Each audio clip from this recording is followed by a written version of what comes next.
شروع اللہ کے نام سے جو بڑا مہربان نہایت رحم والا ہے۔ حضرت اسماعیل علیہ السلام کی عمر جب 15 سال ہوئی تو ان کی والدہ بی بی ہاجرہ کا انتقال ہو گیا۔ بی بی ہاجرہ کو حجر اسود کے پاس دفن کیا گیا۔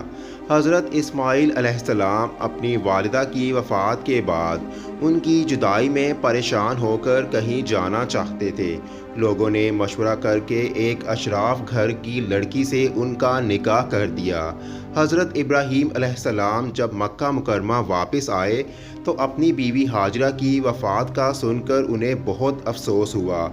حضرت اسماعیل علیہ السلام کے بارے میں ان کی بیوی سے دریافت کیا کہ اسماعیل علیہ السلام کہاں ہیں۔ حضرت اسماعیل علیہ السلام کی بیوی نے بتایا کہ وہ شکار کو گئے ہیں۔ حضرت ابراہیم علیہ السلام کو اس کی گفتگو اور مہمانداری وغیرہ پسند نہ آئی۔ ساتھ ہی حضرت اسماعیل علیہ السلام کی بیوی نے تنگی گزر بسر کی بھی شکایت کر دی۔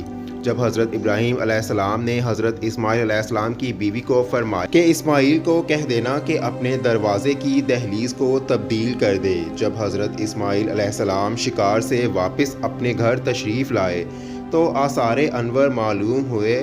اپنی بیوی سے دریافت کیا کہ گھر میں کوئی آیا تھا کیا؟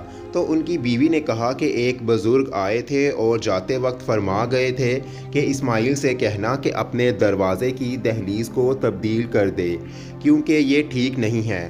حضرت اسماعیل علیہ السلام نے فرمایا کہ دروازے کی دہلیز تو ہے اور وہ بزرگ میرے والد حضرت ابراہیم علیہ السلام خلیل اللہ تھے اور تجھے اب طلاق ہے۔ اس کے بعد حضرت اسماعیل علیہ السلام کے گھر میں ایک نیک جمیلہ صالحہ بی بی آ گئیں، یعنی ان کی دوسری شادی ہو گئی۔ جب حضرت ابراہیم علیہ السلام دوبارہ حضرت اسماعیل کے طرف تشریف لائے تو حضرت اسماعیل علیہ السلام کی دوسری عاقلہ صالحہ بیوی نے حضرت ابراہیم علیہ السلام کی نہایت تعظیم کی اور بولی کہ یہ لونڈی آپ کی خدمت میں حاضر ہے اور میرے خاوند حضرت اسماعیل علیہ السلام شکار کو گئے ہوئے ہیں۔ جو کھانا تیار تھا وہ حضرت ابراہیم کے سامنے پیش کر دیا اور مقدور سے زیادہ خاطرداری کی۔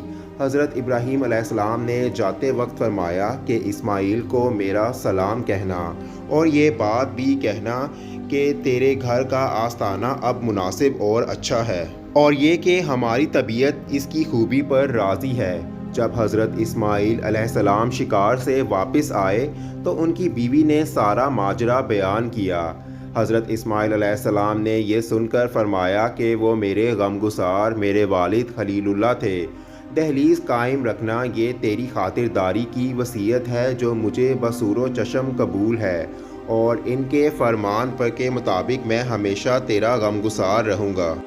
اللہ تعالیٰ سے دعا ہے کہ نبی کریم صلی اللہ علیہ وآلہ وسلم کے اسوۂ حسنہ پر عمل کرنے کی توفیق عطا فرمائے، آمین۔